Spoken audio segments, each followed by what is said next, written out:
gereja didirikan oleh Tuhan Yesus Kristus, sehingga gereja adalah milik Tuhan Yesus Kristus.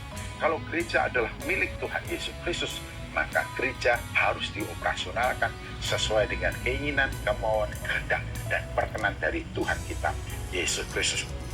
Jikalau gereja ini sungguh-sungguh menyadari akan keberadaannya sebagai milik dari Tuhan Yesus Kristus, maka seluruh anggota gereja semuanya harus tunduk kepada perintah, keinginan, kehendak, dan kemauan Tuhan Yesus Kristus. Simpelnya begini, kalau setiap anggota gereja sungguh-sungguh menyadari, memahami, menerima Yesus Kristus sebagai kepala agung gereja, maka seluruh anggota gereja harus mengerti apa yang dikehendaki, diinginkan, dimaui oleh Tuhan Yesus Kristus. Untuk mengerti kehendak Tuhan Yesus Kristus bagi dan untuk kehidupannya adalah melalui kebenaran firman Tuhan. Dari setiap anggota gereja yang ingin hidup berkenan kepada Tuhan Yesus Kristus, hidup seiring dengan kehendak Yesus dalam kehidupan gereja, mestinya mereka merenungkan firman Tuhan siang dan malam. Merenungkan firman Tuhan siang dan malam.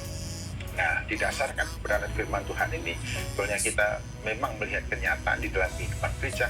Ada banyak sekali denominasi dalam kehidupan gereja, dan di setiap denominasi mempunyai sistem kelola dan penata layanan gereja yang mungkin berbeda satu dengan yang lainnya, dan juga sistem pemerintahannya juga berbeda. Namun saya ingin menggarisbawahi di sini bahwa sistem pemerintahan dalam bentuk apa saja dalam kehidupan gereja, gereja tetap harus merupakan gereja yang teokrasis atau Kristosentris. Gereja harus berpusat pada Kristus Yesus. Sebab dalam sistem pemerintahan apa saja dalam kehidupan gereja tidak pernah diizinkan sekalipun untuk menggeser posisi Yesus sebagai kepala agung gereja. Bagaimanapun gereja berusaha untuk mengelola kehidupan gereja dengan menggunakan sistem macam apapun, dengan menggunakan pemerintahan jenis apapun, tetap tidak boleh menggeser posisi Yesus Kristus sebagai kepala agung gereja. Kepala agung gereja adalah Tuhan Yesus Kristus untuk selama-lamanya, dan posisi ini tidak pernah diserahkan kepada seorang pun di dalam dunia ini.